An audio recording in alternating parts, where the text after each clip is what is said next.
औज़ु बिल्लाहि मिनश शैतानिर रजीम बिस्मिल्लाहिर्रहमानिर्रहीम। अल्लाहुम्मा सल्लि अला सय्यदना मौलाना मुहम्मदिन व अला आलिहि व सहबिहि व बारिक वसल्लम। तमाम तारीफ़ें रब्बुल इज़्ज़त की हैं जो तमाम जहानों को पालने वाला है। मैं हूँ हकीम आमिर शहज़ाद डस्का से।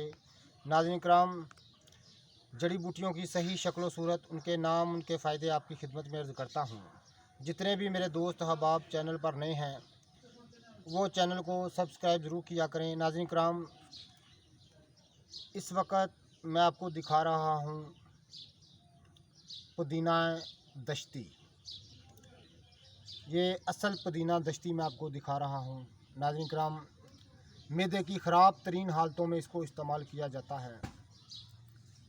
ज़ुफ़े हाज़म, ज़ुफ़े मैदा में इसका इस्तेमाल कदीम दौर से किया जा रहा है। ये असल में आपको पुदीना दश्ती दिखा रहा हूँ। ये आम पुदीने से, जो बागी पुदीना होता है, आम मिलने वाले पुदीने से काफ़ी बड़ा होता है। इसको नाज़रीन किराम पुदीना दश्ती कहते हैं। ये देखें नाज़रीन किराम, ये देखें, इसको पुदीना दश्ती कहा जाता है। ये देखें नाज़रीन किराम, मैदे की ख़राब तरीन हालतों में इसको इस्तेमाल किया जाता है और पुदीने दश्ती की सही शक्ल सूरत में आपको दिखा रहा हूँ। जितने भी मेरे दोस्त अहबाब चैनल पर नए हैं वो चैनल को सब्सक्राइब ज़रूर किया करें, बेल आइकन को ज़रूर प्रेस किया करें ताकि हर नई आने वाली वीडियो का नोटिफिकेशन आपको मिलता रहे। ये असल पुदीना दश्ती मैं आपको दिखा रहा हूँ। जड़ी बूटियों की सही शक्ल सूरत, उनके सही नाम, उनके सही फ़ायदे मैं आपकी खिदमत में अर्ज़ करता हूँ।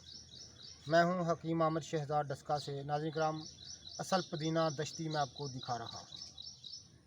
ये देखें नाज़रीन किराम, बड़ी मुश्किल से ये मिलता है, बहुत नायाब चीज़ है।